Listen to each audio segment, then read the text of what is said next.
Maayong hapon, Negros. Ini ang Digicast Negros X. Ang nagapanguna nga napuno ka mga balita sa isla sang Negros ang amon ni gadulong sa inyo. Updin ninyo kami via Facebook, YouTube, kag sa amon nga website www.digicastnegros.com. Kag sana makay malantaw sa Kika Channel 11 sa Kabangkalan City, Himamaylan City, kag Banwas ang Ilog. Kag yari na ang top 10 nga mga balita sa Negros subong adlaw. Duha ka mga persona natukiban nga nagsubmit sa peke nga vaccination certificate para makasunod sa Negros Occidental. Siyam ka mga kongresista sa Negros nag-file sang bill nga mabalik ang NIR. 29 ka mga barangay sa Bacolod wala na sang COVID-19 cases sa sulod sang duha ka semana. SM Group nagsugod sa expansion sa Bacolod City. Kag sa Good Vibes, saksihan ang katahong sa Bantayan Park sa Bago City kung gabi. Hinatanan sa Digicast Negros X.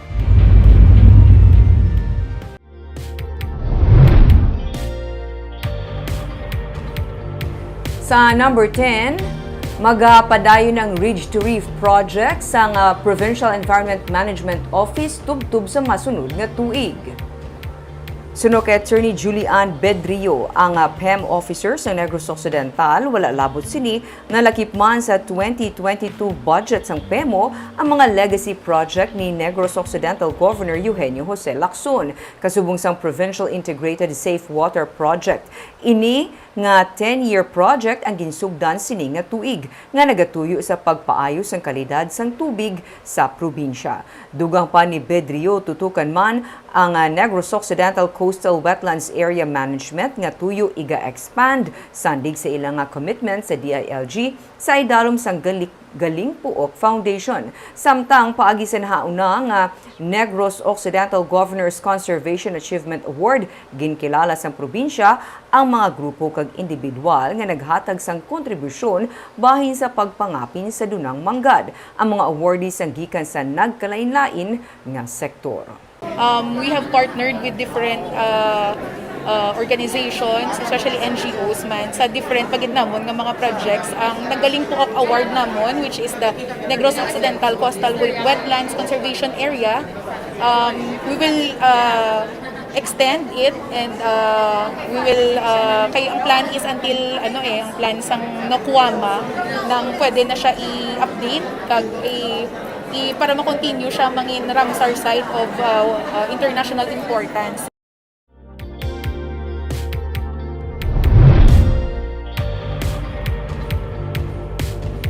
Sa number 9, 5-year plan expansion projects ang SM Group ginalauman nga makapabasko kag makapalambo pagid sa turismo sa Bacolod City kag Negros Occidental. May report si Nico Delfin.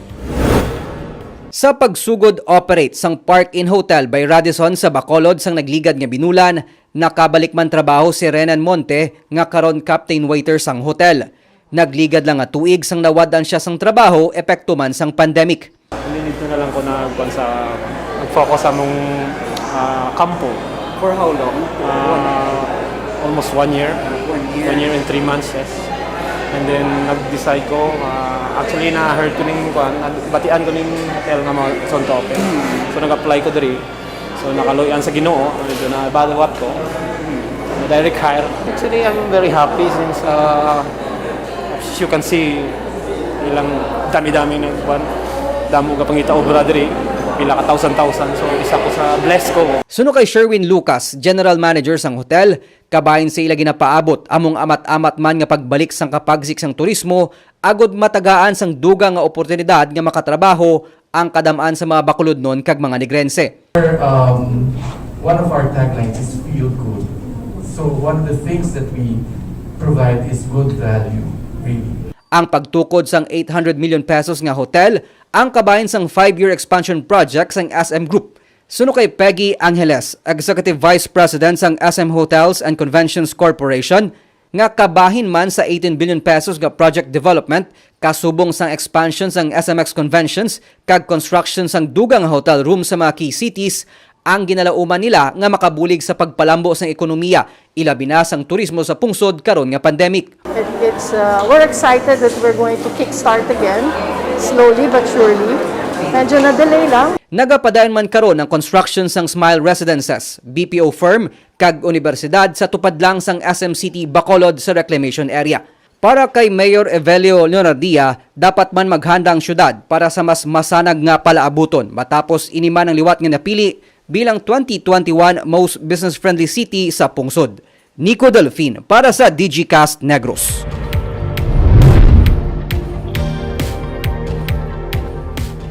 Sa number 8, Consumer Group, upod sa kay Presidential Aspirant Leody de Guzman ang nagrally agudto ipanawagan ang paggamit sang renewable energy. Luyagmani ka Leody nga dulaw ng mga poll watchers agudto mapahagan-hagan ang vote buying. May report si Nico Delfin. Nagmarcha padulong sa Fountain of Justice sa atubang sang daan nga City Hall sang Bacolod ang katapos sang Consumer Negros upod kay Presidential Aspirant Leody de Guzman kay inasang aga. Ginaduso nila ang paggamit sang renewable energy agud bisan paano mapahagan-hagan ang kabudlayan sa mga kubos sa pagsaka sang presyo sang kuryente kag pati na mga balaklon karon nga pandemic. Alam naman natin, kapag monopolyo na, sila na nagtatakda ng presyo at pag pinagdala ng presyo, siyempre mas mataas. Kawawa yung mga tao. Salit na feeling sa mga korporasyon, sa mga multinational, sa mga oligarch, cartel, ay dapat ipihit papunta sa interes at kapakinabangan ng tao bayan. Dapat tao muna, bago tubo. So that is why upod na kami dali kay Leody no consistent sa ina ng kampanya no para sa matinlo nga iniriya ang barato nga iniriya. Ginpahayag ni De Guzman nga dapat magbago ang sistema sang panggobyerno para mapaiway ang monopolyo sa pagdumala sa mga utility firm sa pungsod nga amuman ang nagahatag sang duga nga palasanon sa mga konsumidor. Para sa labor leader, mabudlay niya pagpakig-away para mabago pati ng sistema sang pamulitika kag eleksyon. Para sa iya, hindi tani dapat nga pang showbiz ang piniliay, kag iya man ginaduso nga dulao na ang paggamit sa mga poll watchers sa eleksyon. Bawal gumastos sa mga politiko. Kahit yung donasyon sa kanya, hindi niya pwedeng gastusin. Ang magpapakilala sa kanya, yung istasyon ng gobyerno. Tapos watcher, bawal din ang watcher ng mga politiko. Kasi ang watcher at saka worker na namamahagi ng pulyeto at nagdidikit ng poster, vote buying yan. Vote buying. Kalat pa.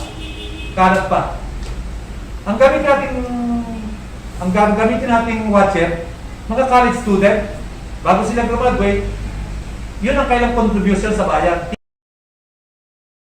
Ginpahayag man sang presidential aspirant nga hindi siya pabor sa federalismo. Ginaduso niya man ang demilitarization sa West Philippine Sea agud maugyunan sa mga claimants ang paggamit sini bilang economic zone. Nico Delfin para sa Digicast Negros. Dahil ang rice tariffication law ay Sa number 7,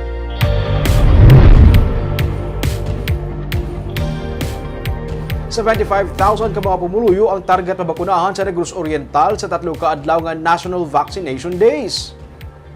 Magupod ang probinsya sa Negros Oriental sa pagpatigayon sa massive National Vaccination Drive sa gobyerno humalin sa Nobyembre 29 tubtob Disyembre 1. Sunod sa kay Provincial IATF Commander Dr. Lilan Estacion, 25,000 kada adlaw ang target sa probinsya nga mabakunahan kag 75,000 sa 3 kaadlaw. Iniginatanaw sa probinsya nga bulig sa parayon nga pagdubo sang kaso sa Negros Oriental. Nagalaw ang probinsya nga magalabot sa 35% ang fully vaccinated sa pagkatapos ng bulan kag malabot sa 50% naman sa katapusan sa tuig.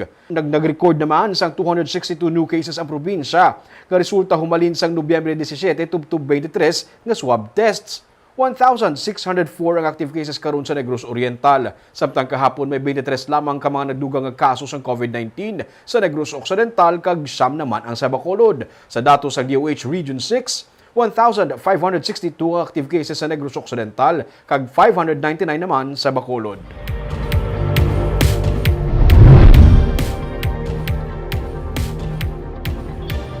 29 sa karon ka mga barangay sa Bacolod City ang may zero COVID-19 cases. Sa sulod sa duha ka semana, wala sang COVID-19 cases sa 29 tanan ka mga kabarangayan sa Bacolod City humalin Nobyembre 9 tubtob 22. Ini ang ginpahayag ni Bacolod Emergency Operations Center Executive Director nga si M. Ang. Ginpahayag ni Ang nga ilang nga ginapaabot nga padayon pagid nga maganubo ang COVID-19 cases sa Bacolod kung magkooperar lang ang tanan. Samtang ang mga barangay sang Punta Taytay, Montevista, 4, 5, 11, 18, 19, 31, 35 kag 39 ang may tag-isa na lang ka COVID case kag ang barangay 7, 14 kag 17 ang may tigduha sa sulod sang 14 ka adlaw. 23 naman ka mga barangay ang wala sang COVID cases sa sulod sang 3 ka semana.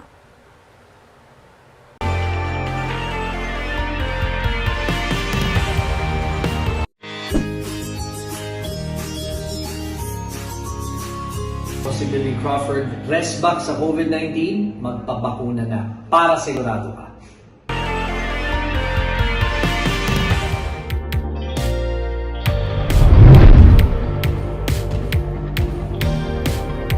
Sa number 5, masobra sa 600,000 pesos kabalor sa shabu na kuha sa separado ng mga buy-bust operation sa Barangay Villamonte sa Bacolod City. Masobra sa 600,000 pesos kabalor sa illegal nga droga ang nabawi kahapon sa PNP Drug Enforcement Group sa simultaneous nga buy-bust operation sa Gonzaga Subdivision sa Barangay Villamonte sa Bacolod City. Isa sa naaresto amo si Janice Palo nga kabahin sa most wanted drug personality sang Police Regional Office 6. 204,000 pesos kabalor sa ginapatian shabu ang nakuha sa iya. Isa pa sa naaresto amo si Rafael Martir nga isa naman ka high value individual. 435,000 pesos kabalor sa illegal nga droga naman ang nakuha sa iya. Detained na karon ang duha sa Police Station 4 kag kaso nga pagupot kag pagbaligya sa illegal nga droga ang ipasaka batok sa ila.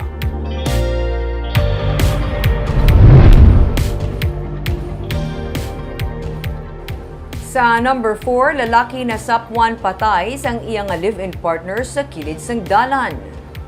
Patay na sang masapwan kahapon sa iyang live-in partner ang 49 anyos nga si Ronald Barbon sa kilid sang dalan sa barangay Binapasok sa Banwa sang Calatrava. Sino kay Major Roberto Injape, hepe sang Calatrava PNP, papauli na kuntani sang Martes kag masakay na sa ilang motorsiklo si Barbon kag ang iya live-in partner nga si Elizabeth Perpetua sang sila ang ginbalabagan sang tatlo kawala pa makilalaan nga persona. Ginpapauli suno sang pulis sa mga suspect si Perpetua kag gintayaan sang kutsilyo samtang ginpabili naman si Barbon. Pagkasunod nga adlaw suno kay Injape, ginbalikan ni Perpetua ang iya partner kag nakita na lang niya ini nga may mga buno-buno na kag patay na. Pahayag ni Injape, antes pa natabo ang krimen, mayara sang ginaway ang biktima nga nagapang-utod sang kahoy kag isa ini sa ila ginalantaw motibo sa pagpatay sa iya.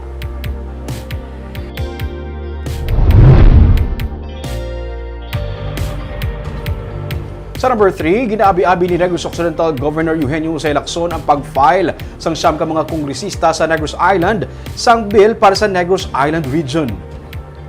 Suno kay Governor Lacson, hindi man lubos nga matigayon ini sa 18th Congress, nagalawom sa sang katumanan sini sa masunod nga Kongreso. Sang Martes, ginfile sang siyam ka mga kongresista ang House Bill 10-5-34 para sa pagtugas sang Negros Island Region para sa mas maayong nga economic coordination kag mas masulay pagid nga paghatag sang public service sa Negros Occidental kag Oriental. Suno kay 3rd District Representative Francisco Kiko Benitez. Kabahin sa naglagda para sa Negros Island Region Act, amo sa ni Representatives Gerardo Valmayor, Leo Rafael Cueva, Juliet Ferrer, Maria Lourdes Arroyo, Greg Sataya, Stephen Paduano, Jocelyn Lim Kaichong, kag Arnolfo Teves Jr. Damlag pa nag-file man sang hagna si Senator Juan Miguel Subiri para sa pagtugas sang Negros Island Administrative Region. Samtang si senatorial aspirant nga anay Agricultural Secretary Emmanuel Piñol ngayala sa Negros Occidental sa pagpanagtag sang bamboo seedlings ang paborman sa among hagna bangod ini ang makabentaha sa duha ka mga probinsya. So I'm glad that they did file a bill.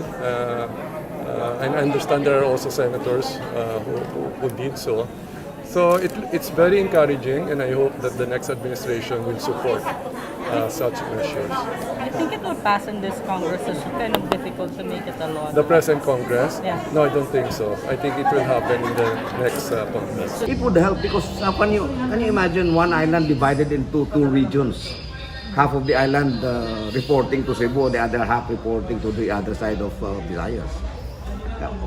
In as far as practical and pragmatic governance, hindi dapat muna.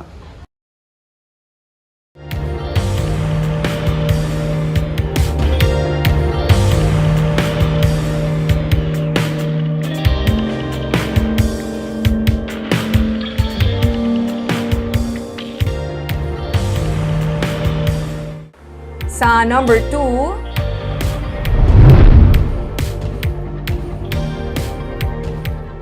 masobra sa 40 ka mga vaccination centers ang igatalana sang Bacolod City para sa National Vaccination Days. Ini sa tinutuyo nga malambot ang kapin sa 15 milyones nga target nga mabakunahan sa sulod sang 3 ka adlaw.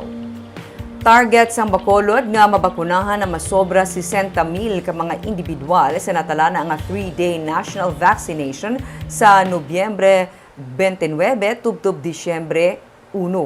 Gani magluwas sa paggamit sa mga eskwelahan bilang dugang vaccination centers, ilaman igahanda ang mga kabarangayan para sa 3-day vaccination. Suno kay Dr. Chris Sorongon, Deputy for Medical Data and Analysis sa Emergency Operations Center, preparado naman ang katapos ng City Health Office, COVAC Council, EOC, upod sa mga barangay health workers nga italana sa masobra 40 ka mga vaccination centers nga ila ihanda. Nagalaw ang katapos ang EOC nga paagin man sa 3-day national vaccination, malabot sang Bacolod ang 70% nga herd immunity sa Disyembre, kadungan sang posible pagpahalog pa sa mga travel kag mga health restrictions karon nga naganubo ang kaso sang COVID-19 pati na ang utilization capacity rate sa mga ospital sa syudad.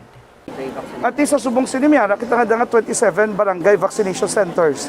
May ara kita nga malls. So siguro total butang mo may gadalagan kita 40 to 50 vaccination centers nga abrihan naton sa 3 na nga adlaw naton nga grand vaccination days. May mga volunteer nurses kita kag doctors gikan sa mga kalain-lain nga mga eskwelahan naton diri sa syudad sa Bacolod. So diri mo makita ang strong private and public partnership para maagom nato ng herd immunity. Kag sa numero 1 sa mga balita, subong nga adlaw.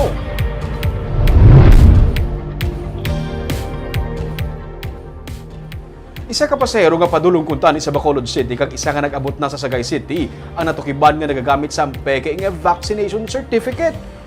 Suno sa kay Provincial Administrator ni Fernando Diaz, ang pasahero nga magapadulong kuntani sa Bacolod ang wala na dayon sa iya nga biyahe matapos ini nga madakpan nga nagagamit sa peke nga vaccination certificate sa iya nga pag-apply sang S-Pass. Samtang ang nagpadulong naman sa Sagay nga nagbiyahe paagi sa barko ang gin-quarantine.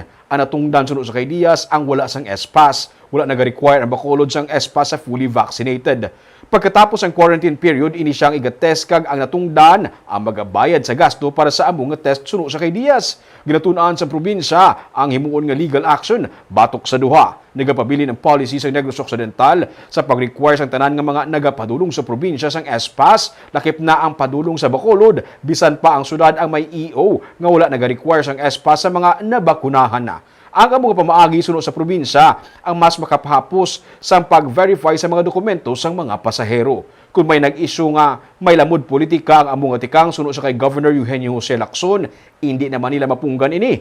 Kung nagapanawagan ang Bacolod sang kuntani, respeto. Amo man ini ang panawagan sang gobernador. Suno sa kay Lacson, wala man nagapasilabot ang Negros Occidental sa mga patakaran sang syudad sa mga major ports nga nahamtang sa Bacolod City.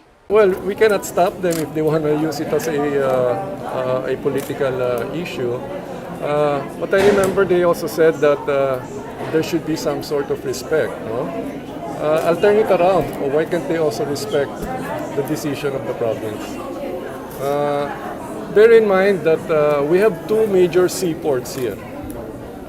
And both are here in Bacolod. No? It's Banago and Redco. The provincial government never questioned the guidance or guidelines that came from the city government of Bacolod because we respected that. Sa Good Vibes, isa sa mga ginakatuan karon nga Christmas season sa sur nga bahis ng probinsya, amo ang Bantayan Park sa syudad sa Bago. Napuno sang Christmas lights ang puno sa mga akasya nga naghatag pagisang dugang nga kasanag sa lugar. May report si Romeo Subaldo. Pagsampot mo pa lang sa Bantayan Park sa Bago City, mga nagabanaag nga Christmas lights ang masugata sa imo. Sa mismo sulod sa park, mabatsaga na gid ang espiritu sang Pasko bangod sa napuno sa mga Christmas lights ang mga puno sang akasya. Halos ang bilog na stretch sa park na palibutan sang uniform nga colors and Christmas lights. May mga pamilya nga nagalagaw upod ang mga kabataan. May mga magbarkada nga nagapiknik sa idalom sang puno. May mga nagapapicture bisan diin. Para sa iban, venue ini para mag-TikTok bangod sang matahom nga background sa video. Agaw atensyon ang ini nga gazebo nga amo lang ang may colored nga lights. Ang ini naman nga spot gram-worthy kung pang Instagram, napuno sa mga bumbilya para mas matahom lang tawon ang photoshoot. May pahanumdum lang nga tagduha lang ka mga tao ang pwede makadungan pa picture para may physical distancing. Pangud sa padamo na sa nagapadulong diri, buhi naman ang magagbay nga negosyo. Parehos na lamang sang sininga seryon nga mag-utod. Nalipay si Nel kay subong makabalik na siya sa paglibod sa mga hampanganan para sa kabataan. Sa gini pa makagwa ang kabataan, wala man siya sang negosyo. Nagabulig siya sa iya nga iloy nga nagabulante sa mga bayo sa Bacolod. Okay naman. Nakabawi na kamusta? Nakabawi naman kag tangkao naman kami sa dadla kay tungod nga nakablig-bligya naman kami. Sang wala ka mo, sang di pa makagwa mga kabataan, wala man baligyan ay? Wala gyud baligyan ay kay way naman bulante, way naman pista. Di kung ano na lang makita na mo ti amo na lang na eh. Sa pista ka mo gali nga libot, kasama mga pista gid. Ang iyamangod nga grade 12 nga si Nilo naga-eskwela kun aga, nagalibod man kung gabi. Fine, kaya eskwela pa ano nga? Grade 12. Grade 12. Ti sa mo pila na sa nga gabi, pila na baligyan mo? Ano kami na binta ma. Damo naman. Ay nga 500 600 sa mga gabi. Oh. Pati ang mga kalanaan sa kilid sang Bantayan Park, amat-amat na nga nagakabuhi ang negosyo. Kalabanan sa mga nagalibot, kung hindi pamilya, mag-abyan, bisan diin makita ang pahanumdum sang lokal nga panguluhan sang Bago nga hindi malipat sang physical distancing kay bisan nagadjutayan ang kaso sang COVID-19, pwede sa gihapon malatnan kung wala nagahalong. Barba ka doon sa lugar kasadya, kalingaw nga kasanag, kadamot tao, ano, feeling mo bala amat-amat nagabalik ang normal. Amo ginaming ang ginahandong ta na magbalik sa normal kag syempre ng Christmas. Ay, you Yes, know, amat-amat na nga despite sang gakinatabo ni ara bala. May mga parents nga nagalaga sa bata, pero at least doon kalapad sa lugar hindi maglapit tayo mga tantanan. Layo mo na namin kay open area siya. Importante ruming ang health protocol na sunod. So, barkada mo sa reminders everywhere nga palayo sa isa kag isa. At least, kaya mga tao nag-observe man sa proper health protocols.